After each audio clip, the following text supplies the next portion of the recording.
ਬਾਬੇ ਫਰੀਦ ਨੇ ਇੱਕ ਸੋਹਣੀ ਮਿਸਾਲ ਦੇ ਕੇ ਆਪਣੀ ਇੱਕ ਅਵਸਥਾ ਦਾ ਜ਼ਿਕਰ ਕੀਤਾ ਹੈ। ਇੱਕ ਦਿਨ ਉਹਨਾਂ ਨੇ ਇਸ਼ਾ ਦੀ ਨਮਾਜ਼ ਨਹੀਂ ਪੜ੍ਹੀ ਸੀ। ਇਸ਼ਾ ਦੀ ਨਮਾਜ਼ ਜਦ ਸੂਰਜ ਗਰੂਬ ਹੋ ਜਾਂਦਾ ਹੈ, ਆਸਮਾਨ ਤੇ ਲਾਲੀ ਛਾ ਜਾਂਦੀ ਹੈ, ਉਸ ਸਮੇਂ ਵੀ ਇੱਕ ਮੁਸਲਮਾਨ ਨਮਾਜ਼ ਪੜ੍ਹਦੇ ਨੇ, ਉਹਨੂੰ ਇਸ਼ਾ ਦੀ ਨਮਾਜ਼ ਕਹਿੰਦੇ ਨੇ। ਨਮਾਜ਼ ਇਸ਼ਾ ਉਹ ਨਹੀਂ ਪੜ੍ਹੀ ਸੀ। ਕੁਝ ਸਰੀਰ ਉਸ ਦਿਨ ਸਾਥ ਨਹੀਂ ਦੇ ਰਿਹਾ ਸੀ, ਕੁਛ ਅੰਦਰ ਕਈ ਦਫਾ ਮਨ ਅੜੀ ਕਰ ਜਾਂਦਾ ਹੈ। ਚੰਗੇ ਚੰਗੇ ਸਾਧੂ ਸੰਤ ਫਕੀਰਾਂ ਦਾ ਵੀ ਇਹ ਵੀ ਮੈਂ ਅਰਜ਼ ਕਰਦੇ ਹਾਂ, ਨਹੀਂ ਪੜ੍ਹੀ। ਰੋਜ਼ ਰੋਜ਼ ਨਿਤਨੇਮ ਕਰਨ ਵਾਲੇ ਵੀ ਕਈ ਦਫਾ ਸੋਚਦੇ ਨੇ ਚਲੋ ਅੱਜ ਨਾ ਹੀ ਸਹੀ। ਰੋਜ਼ ਰੋਜ਼ ਅੰਮ੍ਰਿਤ ਵੇਲੇ ਉੱਠਣ ਵਾਲੇ ਵੀ ਕਈ ਦਫਾ ਫੈਸਲਾ ਕਰ ਲੈਂਦੇ ਨੇ ਚਲੋ ਅੱਜ ਨਾ ਹੀ ਸਹੀ। ਇਹ ਜੋ ਮੈਂ ਤੁਹਾਨੂੰ ਸੁਣਾ ਰਿਹਾ ਇਹ ਬਹੁਤਿਆਂ ਦੀ ਜ਼ਿੰਦਗੀ ਦੀ ਘਟਨਾ ਹੈ। ਚਲੋ ਰੋਜ਼ ਤੇ ਉੱਠਦੇ ਹਾਂ, ਅੱਜ ਨਾ ਹੀ ਸਹੀ। ਰੋਜ਼ ਤੇ ਜਪਦੇ ਹਾਂ, ਅੱਜ ਨਾ ਹੀ ਸਹੀ। ਰੋਜ਼ ਤੇ ਪਾਠ ਕਰਦੇ ਹਾਂ, ਅੱਜ ਨਾ ਹੀ ਸਹੀ। ਬਾਬਾ ਫਰੀਦ ਕਹਿੰਦੇ ਨੇ ਇਸ ਤਰ੍ਹਾਂ ਹੀ ਮਨ ਨੇ ਆਖਿਆ, ਰੋਜ਼ ਤੇ ਇਸ਼ਾ ਦੀ ਨਮਾਜ਼ ਪੜ੍ਹਦੇ ਹਾਂ, ਅੱਜ ਨਾ ਹੀ ਸਹੀ। ਕੀ ਫਰਕ ਪੈਂਦਾ ਹੈ? ਨਹੀਂ ਪੜ੍ਹੀ, ਇਸ਼ਾ ਲੰਘ ਗਈ। ਤੇ ਮੁਸਲਮਾਨਾਂ ਦੇ 'ਚ ਇੱਕ ਕਹਾਵਤ ਹੈ, ਵੇਲੇ ਦੀ ਨਮਾਜ਼ ਕੁਵੇਲੇ ਦੀਆਂ ਟੱਕਰਾਂ। ਸਮੇਂ ਸਿਰ ਔਰ ਸਮੇਂ ਦੀ ਨਮਾਜ਼ ਨਹੀਂ ਪੜ੍ਹੀ, ਬਾਅਦ ਦੇ ਤੇ ਟੱਕਰਾਂ ਹੀ ਨੇ। ਅਗਰ ਪੜ੍ਹਨਾ ਹੈ ਤੇ ਸਮੇਂ ਦਾ ਆਪਣਾ ਪ੍ਰਭਾਵ ਹੁੰਦਾ ਹੈ, ਸਮੇਂ ਦਾ ਆਪਣਾ ਅਸਰ ਹੈ। ਸਵੇਰੇ ਜੋ ਮਨ ਦੀ ਹਾਲਤ ਆਉਂਦੀ ਹੈ ਦੁਪਹਿਰ ਦੇ ਚੋਂ ਨਹੀਂ ਆਉਂਦੀ, ਦੁਪਹਿਰ ਦੇ ਜੋ ਮਨ ਦੀ ਹਾਲਤ ਆਉਂਦੀ ਹੈ ਸ਼ਾਮ ਦੇ ਚੋਂ ਨਹੀਂ ਆਉਂਦੀ, ਸ਼ਾਮ ਦੇ ਜੋ ਮਨ ਦੀ ਹਾਲਤ ਆਉਂਦੀ ਹੈ ਉਹ ਕਿਸੇ ਹੱਦ ਤੱਕ ਰਾਤ ਦੇ 'ਚ ਨਹੀਂ ਆਉਂਦੀ। ਸਮੇਂ ਦਾ ਆਪਣਾ ਪ੍ਰਭਾਵ ਹੈ। ਸਰਦੀ ਦੇ 'ਚ ਮਨ ਦੀ ਹਾਲਤ ਕੁਝ ਹੋਰ ਹੋ ਜਾਂਦੀ ਹੈ, ਗਰਮੀ 'ਚ ਕੁਝ ਹੋਰ ਹੋ ਜਾਂਦੀ ਹੈ, ਮੌਸਮੇ ਖਿਜ਼ਾਂ ਦੇ 'ਚ ਮਨ ਕੁਝ ਹੋਰ ਹੋ ਜਾਂਦਾ ਹੈ, ਮੌਸਮੇ ਬਹਾਰ ਦੇ 'ਚ ਮਨ ਕੁਝ ਹੋਰ ਹੋ ਜਾਂਦਾ ਹੈ। ਮੌਸਮ ਦਾ ਬਕਾਇਦਾ ਤਨ ਤੇ ਮਨ ਦੇ ਉੱਤੇ ਆਪਣਾ ਪ੍ਰਭਾਵ ਹੈ। ਇਸ ਵਾਸਤੇ ਆਦਿ ਕਾਲ ਤੋਂ ਰਿਸ਼ੀ ਮੁਨੀਆਂ ਨੇ, ਸੰਤ ਜਨਾਂ ਨੇ ਐਸਾ ਆਖਿਆ, ਇੱਕ ਐਸਾ ਸਮਾਂ ਵੀ ਹੈ ਜਿਹਨੂੰ ਬ੍ਰਹਮ ਮੁਹੂਰਤ ਕਹਿ ਸਕਦੇ ਹਾਂ, ਅਲਲ ਸੁਬਾਹ ਕਹਿ ਸਕਦੇ ਹਾਂ, ਅੰਮ੍ਰਿਤ ਵੇਲਾ ਕਹਿ ਸਕਦੇ ਹਾਂ। ਉਸ ਸਮੇਂ ਦਾ ਅਸਰ, ਉਸ ਵੇਲੇ ਦਾ ਅਸਰ, ਉਸ ਵਕਤ ਦਾ ਅਸਰ, ਉਸ ਸਮੇਂ ਦਾ ਪ੍ਰਭਾਵ। ਔਰ ਸਤਿਗੁਰਾਂ ਦੀ ਬਾਣੀ ਦਾ ਫਰਮਾਨ ਹੈ, ਹਰ ਅੰਮ੍ਰਿਤ ਵੇਲੇ ਵੱਤੇ ਕਾ ਬੀਜਿਆ, ਭਗਤ ਖਾਏ ਖਰਚ ਰਹੇ ਨਿਖੁੱਟੇ ਨਾਈ। ਟੋਟ ਹੀ ਨਹੀਂ ਆਉਂਦੀ, ਇਤਨੀ ਬਰਕਤ ਹੈ। ਪਰ ਹੁਣ ਅੰਦਰ ਕਿਧਰੇ ਸ਼ੌਕ ਹੋਵੇ ਤੇ ਸ਼ੌਕ ਉਠਾਵੇ। ਬਾਬਾ ਫਰੀਦ ਕਹਿੰਦੇ ਨੇ ਉਸ ਦਿਨ ਮਨ ਅੜੀ ਕਰ ਗਿਆ, ਨਹੀਂ ਪੜੀ ਨਮਾਜ਼। ਫਰੀਦ ਕਹਿੰਦੇ ਨੇ ਸਾਰੀ ਰਾਤ ਕਰਵਟਾਂ ਦੇ 'ਚ ਲੰਘੀ, ਨੀਂਦ ਹੀ ਨਾ ਆਈ। ਪਛਤਾਵਾ ਹੀ ਦਿਲ ਦਿਮਾਗ ਤੇ ਅਸਵਾਰ ਹੋਇਆ। ਇਸ਼ਾ ਦੀ ਨਮਾਜ਼ ਨਹੀਂ ਪੜ੍ਹੀ, ਪਛਤਾਵਾ। ਇਸ ਨੂੰ ਆਪ ਇੱਕ ਬੜੇ ਸੋਹਣੇ ਸ਼ਲੋਕ ਦੇ ਵਿੱਚ ਵਰਣਨ ਕਰਦੇ ਨੇ। ਫਰੀਦਾ ਅੱਜ ਨਾ ਸੁੱਤੀ ਕੰਤ ਸਿਉ, ਅੰਗ ਮੁੜੇ ਮੁੜ ਜਾਏ। ਅੱਜ ਖੁਦਾ ਦਾ ਵਸਲ ਨਸੀਬ ਨਹੀਂ ਸੀ, ਅੱਜ ਨਮਾਜ਼ ਤੋਂ ਟੁੱਟੇ, ਅੰਗ ਮੁੜੇ ਮੁੜ ਜਾਏ। ਸਾਰੀ ਰਾਤ ਕਰਵਟਾਂ 'ਚ ਲੰਘੀ,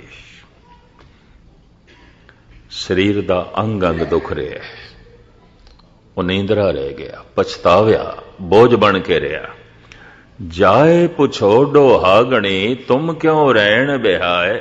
ਡੋਹਾਗਣੀ ਜਿਨ੍ਹਾਂ ਨੂੰ ਕਦੀ ਵਸਲ ਨਸੀਬ ਹੀ ਨਹੀਂ ਹੋਇਆ, ਕਦੀ ਨਮਾਜ਼ ਪੜ੍ਹੀ ਨਹੀਂ, ਪਤਾ ਨਹੀਂ ਕਿਵੇਂ ਰਾਤ ਕੱਟਦੇ ਨੇ। ਬਾਬਾ ਫਰੀਦ ਪਤਾ ਨਹੀਂ ਕਿਵੇਂ ਜ਼ਿੰਦਗੀ ਬਤੀਤ ਕਰਦੇ ਨੇ। ਫਰੀਦ ਹੈਰਾਨ ਨੇ ਕਿਵੇਂ ਜ਼ਿੰਦਗੀ ਲੰਘਾ ਛੱਡਦੇ ਨੇ। ਜਦ ਕਦੀ ਕਿਸੇ ਨੂੰ ਅਭਿਆਸ ਦੀ ਥੋੜੀ ਝਲਕ ਮਿਲਦੀ ਹੈ, ਉਹਦੇ ਅੰਦਰ ਇੱਕ ਤਰਸ ਵੀ ਪੈਦਾ ਹੋ ਜਾਂਦਾ ਹੈ, ਪਤਾ ਨਹੀਂ ਇਹ ਸਿੱਖ ਨਿਤਨੇਮ ਤੋਂ ਬਿਨਾਂ ਕਿਵੇਂ ਦਿਨ ਕੱਟ ਲੈਂਦਾ ਹੈ, ਇਹ ਜਪ ਤੋਂ ਬਿਨਾਂ ਦਿਨ ਕਿਵੇਂ ਗੁਜ਼ਾਰ ਲੈਂਦਾ ਹੈ। ਇਹ ਗੁਰਬਾਣੀ ਦੇ ਪਾਠ ਤੋਂ ਬਿਨਾ ਸਮਾਂ ਕਿਵੇਂ ਕੱਟ ਲੈਂਦਾ ਹੈ। ਉਸ ਦੇ ਅੰਦਰ ਦਇਆ ਵੀ ਪੈਦਾ ਹੁੰਦੀ ਹੈ, ਹੈਰਾਨਗੀ ਵੀ ਪੈਦਾ ਹੁੰਦੀ ਹੈ। ਲੇਕਿਨ ਐਸੀ ਅਵਸਥਾ ਚੰਗੇ ਤੋਂ ਚੰਗੇ ਅਭਿਆਸੀਆਂ ਦੀ ਵੀ ਬਣਦੀ ਹੈ, ਕਦੀ ਮਨ ਅੜੀ ਕਰ ਜਾਂਦਾ ਹੈ। ਇਹ ਵੀ ਮੈਂ ਅਰਜ਼ ਕਰਦੇ ਹਾਂ।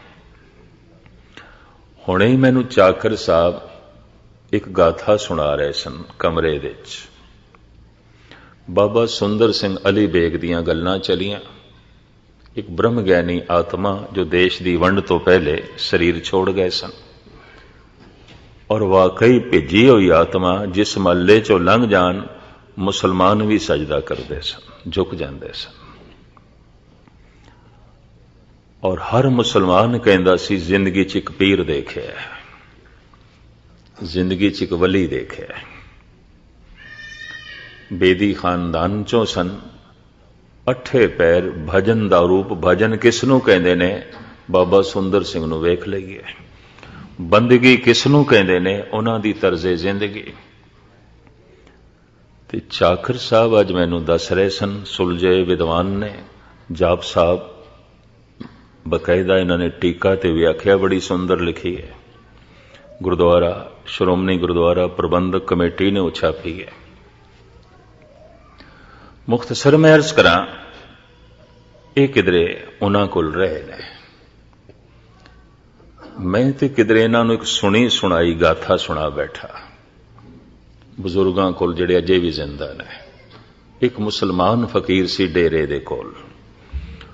ਉਹ ਬਾਬਾ ਸੁੰਦਰ ਸਿੰਘ ਜਦ ਰੋਟੀ ਲਿਆਣ ਤੇ ਖਾਂਦਾ ਸੀ, ਉਂਝ ਨਹੀਂ ਖਾਂਦਾ ਸੀ। ਤੇ ਬਾਬਾ ਸੁੰਦਰ ਸਿੰਘ ਇੱਕ 3 ਦਿਨ ਬਿਮਾਰ ਰਹਿ ਗਏ, ਰੋਟੀ ਨਹੀਂ ਪਹੁੰਚਾਈ, ਨਹੀਂ ਖਾਧੀ ਉਹਨਾਂ ਨੇ। ਮੀਰਪੁਰ ਦੀ ਉਹ ਬੋਲੀ ਬੋਲਦਾ ਹੁੰਦਾ ਸੀ, ਰਾਵਲਪਿੰਡੀ ਤੇ ਕਸ਼ਮੀਰ ਦੀ ਬੋਲੀ ਦੀ ਝਲਕ ਸੀ ਉਸਦੀ। ਮੁਸਲਮਾਨ ਆ ਕੇ ਤਰਲੇ ਲੈਣ, ਫਕੀਰ ਸਾਈਂ ਰੋਟੀ ਖਾਓ। ਤੇ ਬਾਬਾ ਸੁੰਦਰ ਸਿੰਘ ਜੀ ਨੂੰ ਤਹਿਸੀਲਦਾਰ ਕਰਕੇ ਬੁਲਾਉਂਦਾ ਸੀ। ਮੈਂ ਕੀ ਤਹਿਸੀਲਦਾਰ ਆਵੇਗਾ ਖਿਲਾਵੇਗਾ, ਉਂਝ ਨਹੀਂ। ਬੋਲੀ ਉਧਰ ਦੀ ਬੋਲਦਾ ਸੀ, ਮੇਰਾ ਤਹਿਸੀਲਦਾਰ ਆਏਗਾ ਖਿਲਾਏਗਾ, ਉਂਝ ਨਹੀਂ। ਔਰ ਗਜ਼ਬ ਦੀ ਗੱਲ, ਜਿਸ ਦਿਨ ਉਸਨੇ ਚਲਾਣਾ ਕਰਨਾ ਸੀ, ਜਾਣਾ ਸੀ, ਬਾਬਾ ਸੁੰਦਰ ਸਿੰਘ ਤੋਂ ਕੁਝ ਅਰਸਾ ਪਹਿਲੇ ਗੁਜ਼ਰ ਗਿਆ। ਤੇ ਬਾਬਾ ਸੁੰਦਰ ਸਿੰਘ ਨੂੰ ਬੁਲਾ ਕੇ ਕਹਿਣ ਲੱਗਾ, ਅੱਜ ਮੇਰਾ ਵਿਆਹ ਵੇ, ਮੇਰੇ ਵਾਸਤੇ ਨਵੇਂ ਕੱਪੜੇ ਲਿਆ। ਬਾਬਾ ਸੁੰਦਰ ਸਿੰਘ ਸਿਲਾ ਕੇ ਲਿਆ, ਚੋਲਾ ਲਿਆ, ਤਹਿਮਤ ਲਿਆ, ਸਿਰ ਤੇ ਕੁੱਲਾ ਬੰਦਾ ਸੀ, ਤੁਰੇ ਵਾਲੀ ਪੱਗ ਉਹ ਦਿੱਤੀ। ਤੇ ਫਿਰ ਕਹਿਣ ਲੱਗੇ, ਫਕੀਰ ਸਾਈਂ ਮੈਨੂੰ ਪੈਰੋਂ ਨੰਗਾ ਭੇਜਣਾ ਹੀ ਖੁਦਾ ਦੇ ਘਰ, ਮੇਰੇ ਲਈ ਜੁੱਤੀਆਂ ਵੀ ਲਿਆ। ਫਿਰ ਬਾਬਾ ਸੁੰਦਰ ਸਿੰਘ ਬਾਜ਼ਾਰ ਗਏ, ਜੁੱਤੀ ਵੀ ਲਿਆ ਉਸ ਵਾਸਤੇ। ਬਸ ਜੁੱਤੀ ਪਹਿਨੀ ਤੇ ਇੰਜ ਸਲਾਮ ਕਰਕੇ ਚਲਾਣਾ ਕਰ ਗਿਆ, ਜਾਂਦਾ ਰਿਹਾ। ਉਹ ਫਕੀਰ ਬਾਬਾ ਸੁੰਦਰ ਸਿੰਘ ਉਸ ਦੀਆਂ ਰਮਜ਼ਾਂ ਜੋ ਹੈ ਜਾਣਦੇ ਸਨ। ਚਾਕਰ ਸਾਹਿਬ ਅੱਜ ਮੈਨੂੰ ਦੱਸਣ ਲੱਗੇ ਵੀ ਬਾਬਾ ਸੁੰਦਰ ਸਿੰਘ ਦਾ ਵੀ ਮਨ ਇੱਕ ਦਿਨ ਅੜੀ ਕਰ ਬੈਠਾ। ਅੰਮ੍ਰਿਤ ਵੇਲਾ ਸੀ ਤੇ ਸੀਤ ਲਹਿਰ ਚੱਲ ਰਹੀ ਸੀ, ਬਹੁਤ ਠੰਡ, ਕਿਉਂਕਿ ਕਸ਼ਮੀਰ ਦੀ ਘਾਟੀ ਦੇ ਥੱਲੇ ਹੀ ਸੀ ਅਲੀ ਬੇਗ। ਭਾਵੇਂ ਨੇੜੇ ਗੁਜਰਾਤ ਤੇ ਜੇਲਮ ਜ਼ਿਲ੍ਹਾ ਲੱਗਦਾ ਸੀ, ਪਰ ਇਹ ਕਸਬਾ ਕਸ਼ਮੀਰ ਦੇ ਵਿੱਚ ਪੈ ਜਾਂਦਾ ਸੀ। ਆਖਰੀ ਕਸਬਾ, ਅੱਗੋਂ ਪੰਜਾਬ ਸ਼ੁਰੂ ਹੋ ਜਾਂਦਾ ਸੀ। तो ठंड काफी सी, मन अड़ी कर गया। इतनी शीत लहर है, और उस जमाने सतपुरुष इस तरह दी आत्मावां करीबन करीबन ठंडे पानी नाल नहांदियां सन, गर्म पानी का रिवाज ही नहीं सी। ये तो सहजे सहजे सब कुछ बदले। बई शीत लहर है, ठंड है, पानी बड़ा ठंडा है, अज नहीं नहांदे। कशमकश चली। उस कशमकश दे च अमृत वेले दा नितनेम जप ये भी दुबदा च रहा। होया कि अजे सूरज नहीं निकले, अजे अंधेरा है। एकदम चले गए दूर, नदी वगदी सी, नहर ठंडी। उस ठंडी नहर च खड़े हो गए। कहन लगे, हे मना, तू ठंड करके अज आलस कीता, अज तेनों सजा देनी है, मुड़ के अड़ी नहीं करेगा। मैनू चाकर साहब दसदे रहे, डेरे च सवेर होई तो लोकी लभन बाबा जी कित्थे ने। कोई 9 बजे के करीब जब धुप निकली, पूरा चानना होया तो पता चलिया नहर दे खड़े ने। लियांदा बाबिया नू पुछया, ऐसा क्यों? कहंदा की करी, अज मन अड़ी कर गया। तो इस तो मैं अंदाजा लगाया बाबा फरीद मामूली तपीश्वर नहीं है, पहुंचा होया सूफी संत है। कहंदा कर गया मन अड़ी, अज न सुती कंत स्यों, अंग मुड़े मुड़ जाए, जाए पुछो डोहागणी, तुम क्यों रहन बिहाए। इस वास्ते मन नाल ते हर वक्त जंग करनी पैगी। और इस पंक्ति दे कुछ होर भी अर्थ ना कर लेना। कलगीधर पिता दी पंक्ति, खालसा सो जो करे नित जंग, खालसा सो जो चढ़े तुरंग, नित जंग, हर वक्त लड़े। तो इसका मतलब हर वक्त लड़ाई लई कोई माहौल बनावे, जब सुलह सफाई भी होवे तो कोई दुश्मन लभे लड़न वास्ते या किसी नूं दुश्मन बनावे, ये अर्थ नहीं है। खालसा सो जो करे नित जंग, खालसा हर वक्त अपने मन नाल जंग करे। क्यों? मन लोचे बुरियां गुर शब्दी ए मन होड़िए, ये पैदा हो जाते हैं ख्याल। मैनू एक हाफिज दा बौल भी याद आया। उसने भी एक दिन अमृत वेले तस्बीह सुट दी, फजर दी नमाज नहीं पढ़ी, अमृत वेले दी नमाज नहीं पढ़ी, कुरान शरीफ दी तलावत भी नहीं की थी। रोज करते हैं, चलो एक दिन ना ही सही तो की हो गया। ये हाफिज दा फैसला। और ईरान विच जितने सूफी संत होए ने, ईरानी सब तो सिरमौर मनदे ने हाफिज नूं। इसदा मकबरा, इसदी कबर सोने दी बनाई है और इहदे उपर जिहड़ा मकबरा है वह कच्च दा बनाया है। कच्च लाया नहीं, कच्च नूं पिघला के ढाल के उसे दियां दीवारां, उसे दा ही गुंबद। ईरानी कारीगरी दा एक नमूना। मैं जद इस गुंबद नूं देखिया, इस कबर नूं देखिया, भावें मैनू भाई मक्खण सिंह तहरान तो लै गए सन और कहंदे सन, ज्ञानी जी 4 बजे वापस चलांगे। मैं कहा भाई साहब जी गल इस तरह, हुण तुसीं वापस जाओ, मैं कल आवांगा। मैं इस जगह ने मैनू इन्ना प्रभावित किया। एक तो ईरानी कारीगरी दा नमूना, एक चारों पासे लोकी कुरान दी तलावत पे करते हैं, दूजी इत्थों दी कोई वाइब्रेशन भी ऐसी है, गुरु चेते आउंदा है। मैं कहा अज मैं इत्थे रहांगा। इतना खूबसूरत उन्होंने मकबरा बनाया है, लेकिन मैं उसका कलाम पढ़ के हैरान होया, ओदा मन भी अड़ी कर गया। और पता की कहंदा, मरादर मंजिले जाना चे अमनो ऐश चों हरदम। ऐ खुदा, सुनिया सी जो तेरे रस्ते ते चल रहे ने, बड़ा सुकून है, बड़ा आनंद है, बड़ा रस है। साडी झोली दे ते सिवाए चिंता, दुख, कलेश, तनाव तो होर कुछ नहीं। हाफिज सुने तू आनंद है, सुने तू महारस है, सुने तू नूर ही नूर है, पर साडी दुनिया दे ते सिवाए अंधेरे तो होर कुछ भी नहीं है। होवेगा तू नूर। तस्बीह परों रख दी, मन बागी हो गया। कुरान दी तलावत भी नहीं की थी, पाठ भी नहीं कीता, वजू भी नहीं कीता। वजू इन्हां दा 5 इशनाना हुंदा है, नहीं कीता। और गजब दी गल गल छुपाई भी नहीं, सामने प्रगट भी कर दी। मरा दर मंजिले जाना जे अमनो ऐश चों हरदम, कोई ऐश नहीं, कोई सुकून नहीं, कोई सुख नहीं। सुनिया हे प्रभु ऐशी ऐश है तेरे नाम दे, आनंद ही आनंद है, रस ही रस है, चानना ही चानना है। सानू ते सिवाए ठोकरां दे होर कुछ नहीं लभ्या, सानू ते सिवाए मत्था मारन दे होर कुछ भी नहीं लभ्या। पर दूसरी पंक्ति बड़ी गजब दी, जरस फरियाद में दारद के बरबंदेद महमलहा। किधरे हाफिज दे कन्ना च पड़ोसी ने खबर पाई कि थोड़े पड़ोस दे परले पासे जो मुखिया रहिंदा सी चलाना कर गए। घर दे थानू याद पे कर देन। सुट्टी हुई तस्बीह हाफिज ने चुक लई, परे सुट्टी हुई कुरान शरीफ भी चुक लई, वुजू साजन लग पिया, नमाज पढ़न लग पिया। कहंदा जरस फरियाद में दारद के बरबंदे द महमलहा। मौत दा घड़ियाल वज रहा है, चल रुकदा क्यों है, किधर रस्ते च ही ना रह जाए। जिंदगी दा अंत हो जाए तो तू खुदा तक ही ना पहुंचे। मौत दे ख्याल ने फिर ये तस्बीह चुकण ते मजबूर कर दिता है, फिर कुरान शरीफ पढ़न ते मजबूर कर दिता है।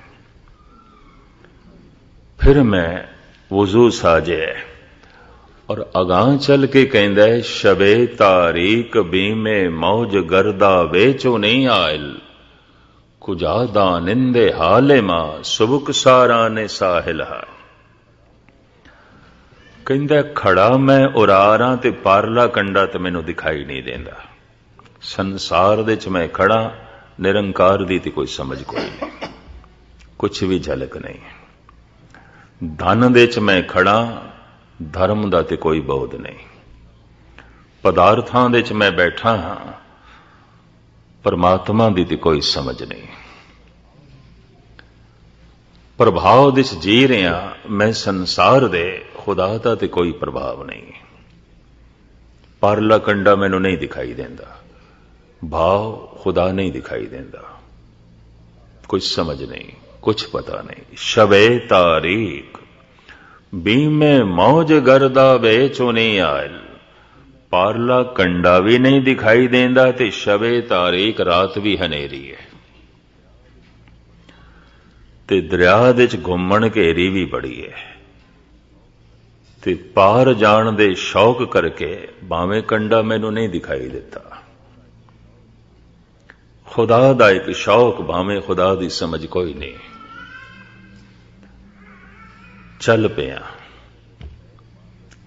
और दरिया दे च पैर पा बैठा, घुमण घेरी च फस गया। आप दी ज्ञात लई अर्ज करा, मनुख दे अंदर एक कोई बुरा विचार आ जाए ना अंदर, वो अंदर घुमण घेरी बना देंदा है और उसे तरह का विचार बार बार आवेगा, बार बार उसे तरह का आवेगा। थोड़ी जिहा भी तब्दीली नहीं होगी, उसकी थोड़ा जिहा भी परिवर्तन नहीं होगा। वो अपनी रेखा बना जाता है, वो अपना घेरा बना जाता है। जरूर सोचना, अंदर झात मारना, गुस्ताखी माफ। एक बुरा विचार आ जाए, जिस ढंग का आया है पहली दफा, हुण जो पहली दफा आया है बार बार आएगा, क्योंकि घेरा बन गया है। उन्हें अपना दायरा बना लिया है, उसने अपनी जगह बना ली है। हुण बार बार आएगा और उसे तरह ही आएगा, बिना तब्दीली तो आएगा। जो थोड़े बहुत कदी अंतर्मुखी होंदे होवन, सिर्फ गुरुद्वारा मनोरंजन ही नहीं, समा पास करने का ढंग नहीं, कदी कदी जो जात मारते हैं रोंदे ने ऐसे पुरुष। एक बुरा विचार आया है, दायरा बन जाता है, घेरा बन जाता है और मुड़ मुड़ के वो विचार उसे दायरे च घूमता है। दिन दे कई कई दफा आवेगा, शायद रात नूं सुपनिਆਂ 'ਚ भी आवे। ਇਹ फकीर कहंदा है पारला कंडा दिखाई नहीं देंदा, घुम्मण घेरे 'ਚ मैं फसिया ते दूसरा नाल भी मेरे कोई नहीं। जिहो जिहां दी बंदगी मैं कर रहा मेरा कोई साथी भी नहीं है। कर्मकांडी लोग लभदे ने, किसी दी कोई कामना, किसी दी कोई कामना, किसी दी कोई इच्छा, किसी दी कोई इच्छा। इस तरह दे खुदा दे मार्ग दे ते चलदे होए लोग दिखाई देंदे ने। मैनू तो कोई साथी भी नहीं दिखाई देंदा जिस दे अंदर सिर्फ खुदा दी इच्छा होवे और कुछ भी नहीं। खुदा ही चाहिदा है, खुदा ही चाहिदा है, खुदा ही चाहिदा है।